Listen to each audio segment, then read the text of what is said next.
We're back. This is Curzon Comments, live in San Diego, where I am, and in Manhattan.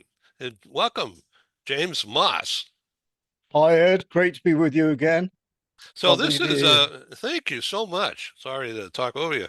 So I got so much to say. Wow. So, so this is edition number 6, isn't it? Oh gosh, I'm losing count. Yeah, I know. It's I know. 6, 7, 8. I mean, we're rocketing through. It's fantastic. And we're getting a lot of interest, Ed.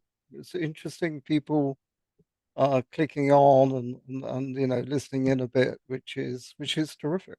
Really great. Well, we're not going to waste anybody's time here today. We have some really interesting info to share. First of all, let me tell you about what's happening here in 92101 behind me. That's downtown San Diego, 92101. There's an economic boom going on in construction.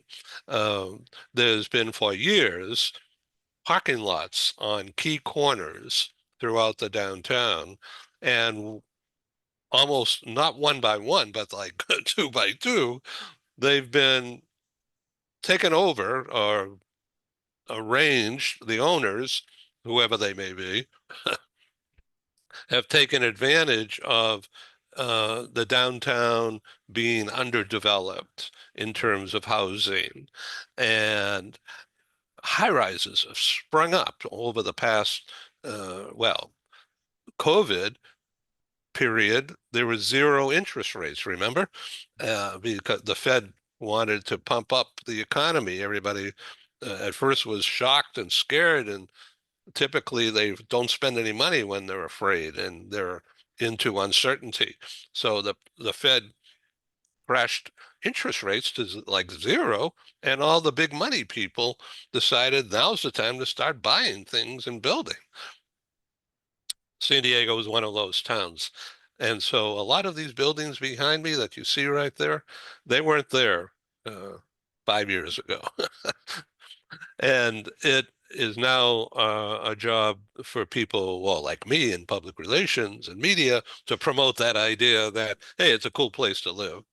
So we'll get back to San Diego at another time. Curzon Comments is all about globalism, global business. And so we want to give a voice to the idea of people with the means or the opportunity can dart between New York and London. James Moss, you're a Londoner from way back and with steep experience, deep and steep experience in property management. Tell us. Well, that's a great introduction, and thank you. I'm just going to say one thing about San Diego and about the States is they build so quickly here. And they really put stuff up quickly. In the UK, it's a nightmare getting things built. Hmm. But Americans and America, which is my adopted sort of country, we don't hang around, if you like. So so anyway, I just wanted to mention that really. Okay, Um, welcome again. So now you living now and have been for a few years on east side of Manhattan, yeah, and you go back and forth to London and now Dubai as well. yeah, that's exactly right. I mean, London, New York, turn up at the airport with an overnight bag, hop on a plane, and you get there and back. It's really, really easy. We've got a great network of contacts in Dubai and out in the UAE as a whole, actually. And I don't get there quite as much as I would like to be able to do so.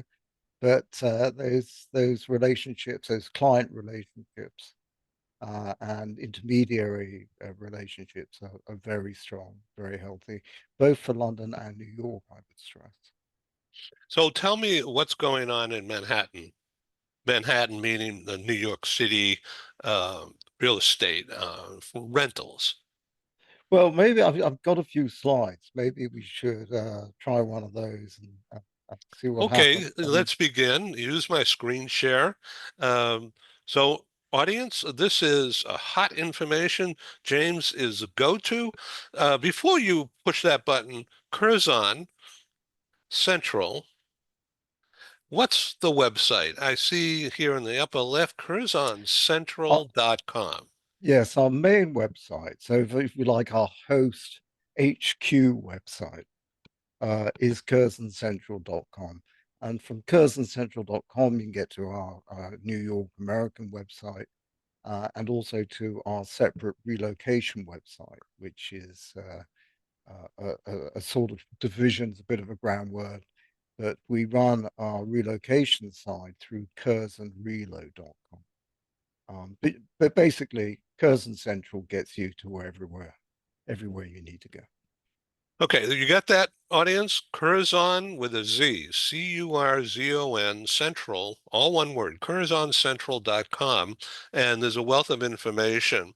Now, uh, I've known James for 20 years or more, socially as well as in business, and I got to tell you, this is the real deal here with James Moss. He has extensive property business management experience in London, and he's actually relocated into U.S.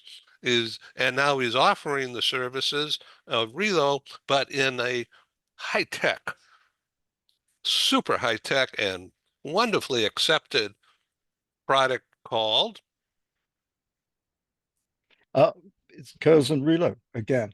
There you go. So the app we do a lot of work with that app, and we work extensively in New York, by the way. Just we do a lot of relocation work here now. And the app is called Curzon Relo, and you can find it in the Apple App Store, and you can find it on Google Play. Just download it, and off you go. Yep. And I'm looking at the small type there, CurzonReload.com, of course. It's the Curzon. app that will save companies, save individuals money, and giving them more service on the phone. Yeah, that's exactly. I mean, we don't work exclusively on the app. The app is really a tool for getting the job done.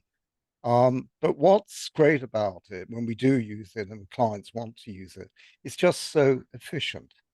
And everyone communicates on a mobile phone, and it's secure and it's encrypted, which is really important. So you can do a whole. You don't even need email particularly. It's not mandatory, but it's there. It's really good for self movers. But we use it now as a universal communication tool for everybody, and it's fabulous. Everyone thinks it's great and it's easy. Okay, let's go to your slides. Take us on a tour. Okay, so let's have a quick run through, um, and let's start with New York. So, as I mentioned, Curzon is we're very active in New York. We're brokers in New York, so we're also British chartered surveyors. So we're qualified in London and internationally, but we're specifically also qualified as licensed brokers in New York and Connecticut. And you can see on the slide here some of the team.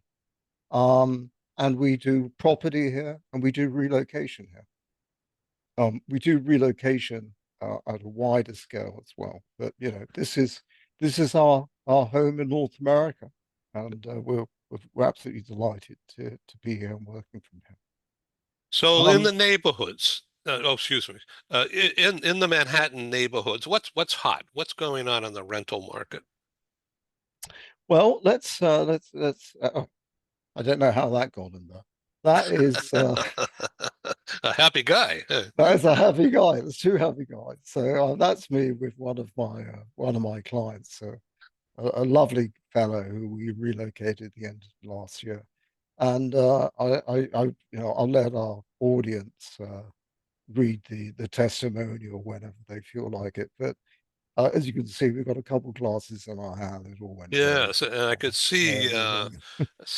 PJ Clark's is on Third Avenue in Midtown, right?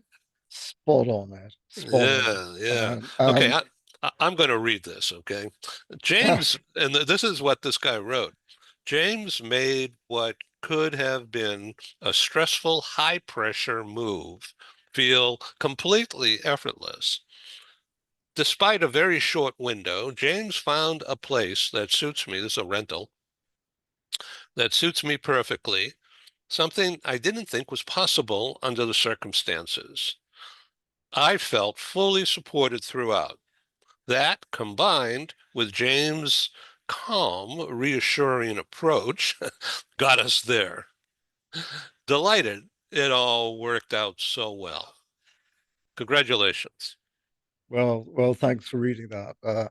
I've got to say, this guy is one of a number of guys who we moved over in sort of the fall of last year and into the run up to the holidays, and just terrific. He was under a lot of pressure, time wise and so on, and he was great to work with. Very sensible, and yeah, it went really well. But the nice thing is there are quite a lot more stories like this as well. And I have a great team here who also do it, but we all muck in together. A lot of relocation companies sort of, are very hierarchical. We tend to sort of like, everyone gets involved and, you get these sort of results. It's great. So you just use an expression, muck. So is that from your rugby days? Into the muck. Muck in, yeah. I mean, I am actually I'm no longer a rugby player, but I spent a very large chunk of my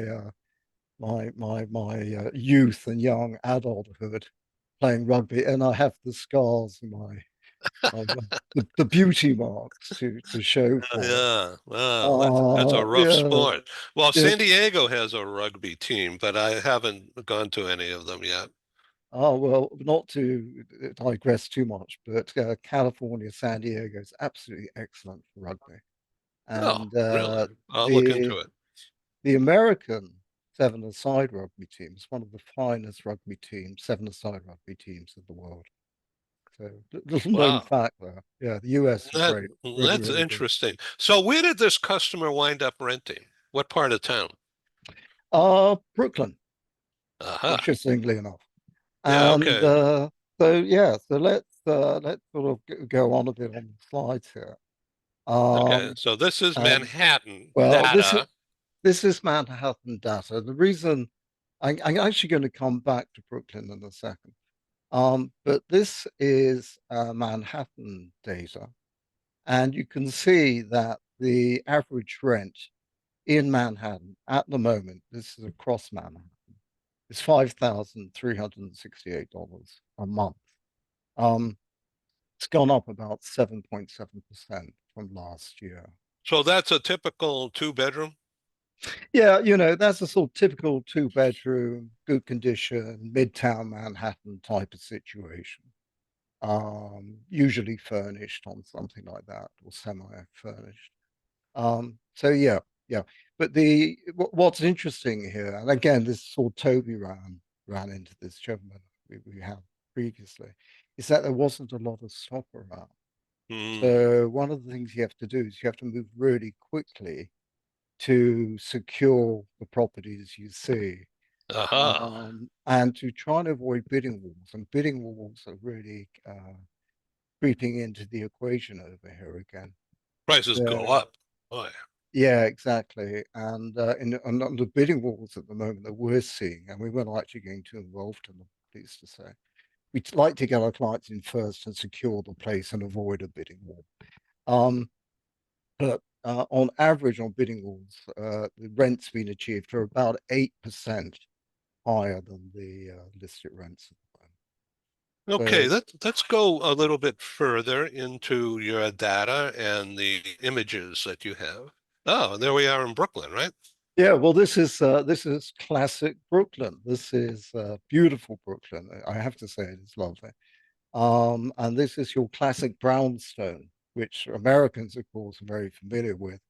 But a lot of people overseas know what is a brownstone, and this is your classic brownstone. And your brownstone, it may be a house, but a lot of them have been split into apartments. And in fact, it's gone full circle. So years ago, decades ago, you couldn't give these things away. They were so cheap, and they became rentals. and they were rentals for a long, long time. And then what happened in the 80s, 90s, and noughties is that they started converting back into whole homes, whole houses again. And they're actually beautiful character buildings. You can see some interior shots here, and you can see on the top shot on the living room that's actually very modern. And a lot of these brownstones have been, you know, beautifully designed inside. I mean, they're heritage buildings, a lot of them, so you can't knock them down. And it Um, looks like on the bottom one that we're in a dining room. It could be a boardroom, but it looks like a dining room. yes, And it looks like it's a backyard. yeah, exactly. They have backyards. They have they're not big backyards, but they're really pleasant. You barbecue out there and so forth. Um, Interesting. you can see all the cornicing and the traditional uh, formwork that they call here. We sort of call it the moldings and so on. And they're all period features, and they're absolutely beautiful. And the materials are really high quality materials. So a lot of these buildings were built sort of, the 1840s, 1820s, 1860s, sort of Victoria sort of period. So So if pretty, I'm not rich enough, but I'd be interested to know what would something like this, a three-story house in this kind of a setting in Brooklyn, cost to buy? well, they're going up all the time, or at least they have been. You're looking at, a low price these days would probably be 5 million. And I think you're looking at probably 5 to 8 to 10, depending on condition and so on and so forth. And the location. I mean, Brooklyn's a huge, huge area, actually. Um, so this sort of brownstone here would be somewhere like Prospect Park, which is a heritage part of Brooklyn, right next to Prospect Park, which is very similar to Central Park. In fact, it was the same designer who did Central Park, who did Prospect Park. And you'll be looking at the higher end of those values for this. Okay, let's move on. And what else do you have? Okay, let's see what else we got. Well, Oh, here we are, New York, New York.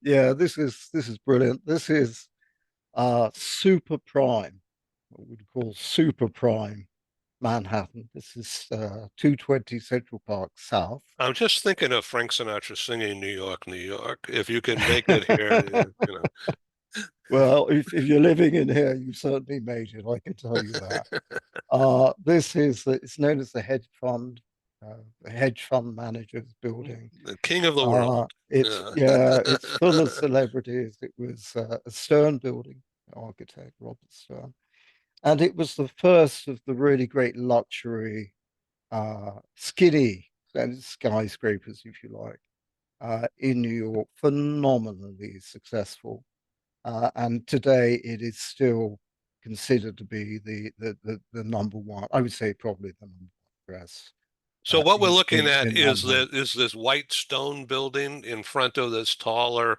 glass Yeah, building. we're looking at this one here. Uh, And just to give you a few reference points, so this was the first, skyscraper of its type to be done. You can see it's Robert Stone because it's the materials being used are more classic. He's better known as the neo classical architect. And then you've got these other skinny buildings, skyscrapers around. Behind, you've got Central Park Tower, which is the tallest residential building in the world. And that was built afterwards. Um, to the left here, this sort of blue Ripley building, it was designed to look like a waterfall, is one at 57. Um, on 57th Street there, and it's a beautiful building. It's also got a hotel in. So again that was a very famous building.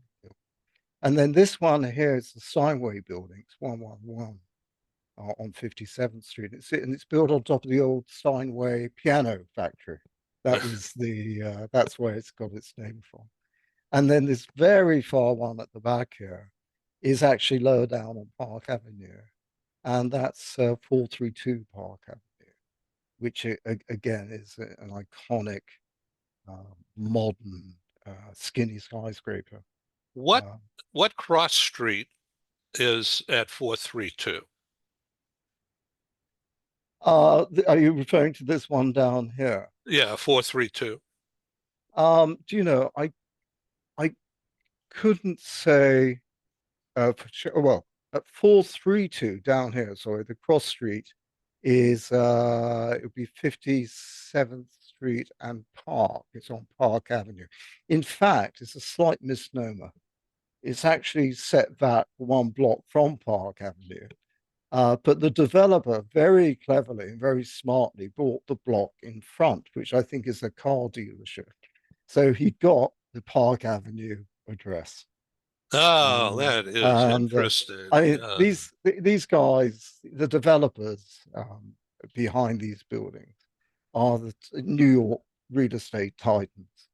And these guys, it's like being in a casino every day. I mean, they are such high rollers. There's a very good book, just to mention it to our audience, if you're interested in a lot more, learning a bit more about this, finding out a bit more about this, pick up a book called Billionaires Row, and it's written by a Wall Street Journal um, journalist. Brilliant book. She did a brilliant job on it. And she takes five of these buildings, pretty well all that you can see here, and she goes through each one bit by bit. It's like reading a thriller, a whodunit. It's absolutely brilliant. I'd recommend it. This is fascinating. That's a wow. Well, thank you for the tour here. Or what's next? Okay, let's see what we've got next. Well, Uh, back to London, back to London. And as we do London and New York, we're very active in London, we're very active in New York. so And so so so this would be a house, or would this be apartments stacked up?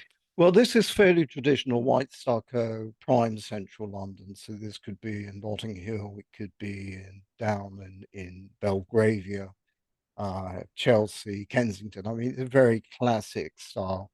And often they are houses, and often they are split into what we call flats or apartments, if you like. And it's a similar story to some of the Brooklyn properties we looked at, depending on where they are. So if you took Notting Hill Gate, for example, and you have some lovely properties like this in Notting Hill Gate. You go back 40 or 50 years, and a lot of them were flats and apartments, and they were pretty run down and so on. Today, Notting Hill is one of the absolute premier locations in London, commanding the highest rentals and the highest prices. Well, it's beautiful. Yeah, yeah. And we run a property management service. So 20, 25 years, we've been managing property, residential and commercial property in London for clients, including blocks. So we actually manage blocks of these types of buildings as well. Way to go. What's next? Okay.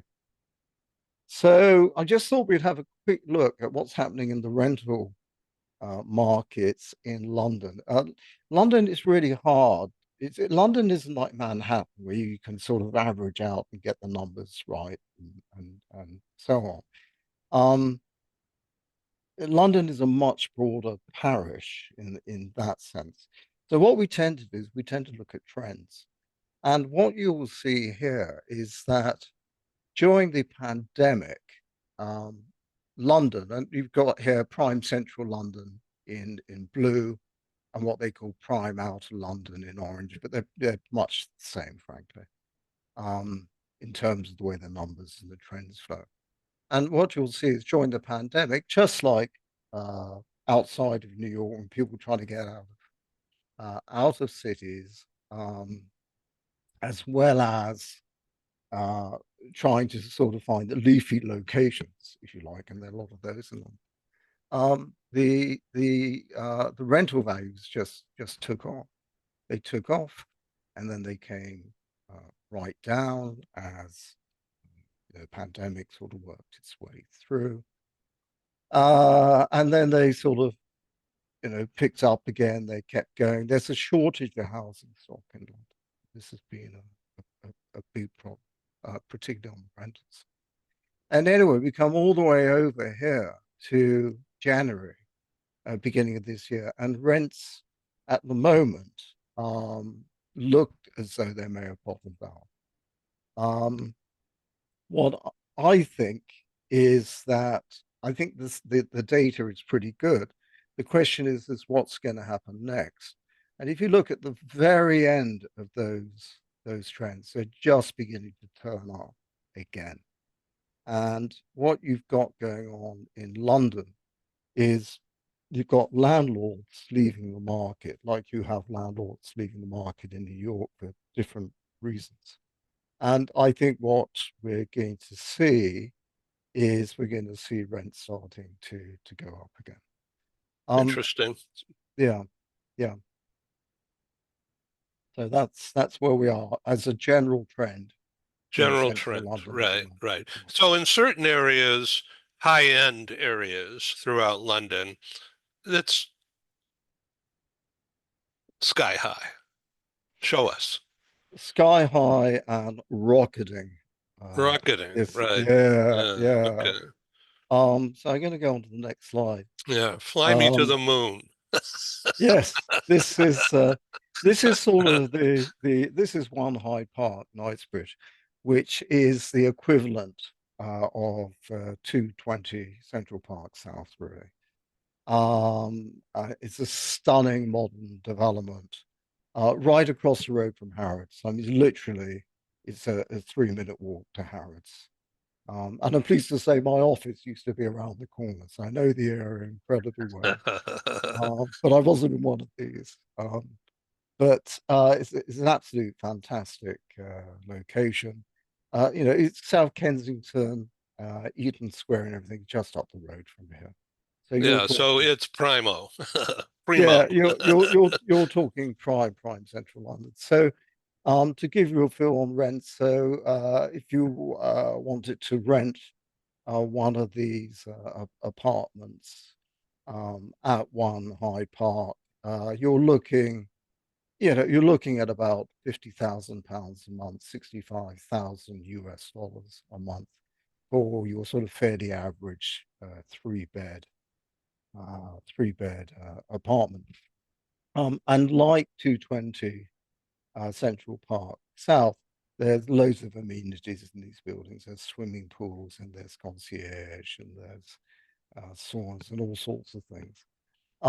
So they're very highly amenitized. Um, what you've got going on in London, though, the booming sector of London is actually anything over 5,000 5,000 a week at the moment. And that's for a number of reasons. I won't delve too deeply into it here. But the cost of actually buying a house, if you're an overseas buyer in London, it's very expensive now because of stamp duty. Um, the other thing is there for residents, international residents in London, there are major changes going on with the abolishment of what's known as non-dom status. And what that basically means is that if you're a very rich person and you want to live in London and use it as your base, you can do so for the next 4 years uh, pretty easily. And then the government is going to hit them with inheritance tax on their global wealth. And what this means is that we are seeing a huge exodus of very wealthy international people who don't have to be in London. These people can live in anywhere. They can live in New York, they can live in Dubai, they can live in Milan, they can live in the Caribbean. They don't need to be there. So they want to be in London for cultural and schools and all business reasons and time zones and all that stuff that we know. Um, but unfortunately, a lot of them are now seriously rethinking Um, do they really need to be in London if there is going to be a global wealth tax, particularly in inheritance tax? Um, so a lot of these people who don't own houses are saying, I'm not going to buy, I'm just going to rent for a while. Maybe I'll, go through a transition period, my kids at school, something like that. And then think it through. So high-end rental are absolutely taking off. And Uh, that's one Hyde Park type thing. that's one high part. But the other thing I just want to mention is that the US dollar is so weak right now. Okay. And that has equated over the since July last year, to about a 38% discount against the pound. So, in other words, you're getting an incredibly big kick for your buck in prime London real estate. Right? Well, more on that later. Once again, reach James at Curzon with a Z, CURZONCentral.com. Let's go to the next. Okay, so this is the last slide here. This is a little bit of self-publicity, Ed. I guess it's our show, so why not?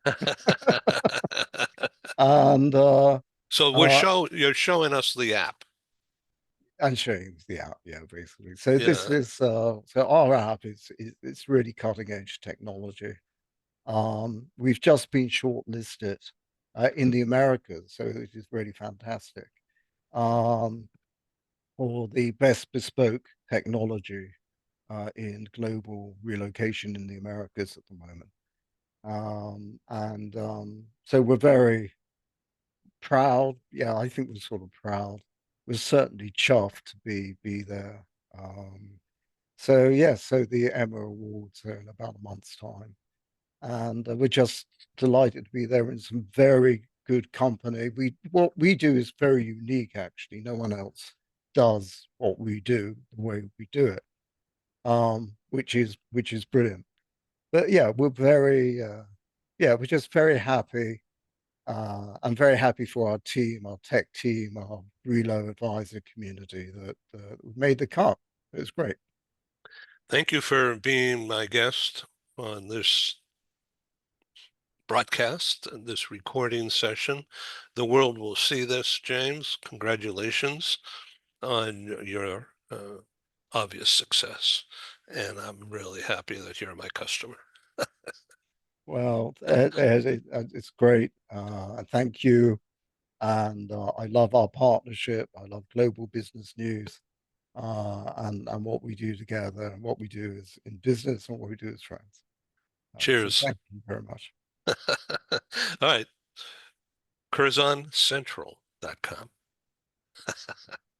Okay, I'm going to push the right button so I can let you go.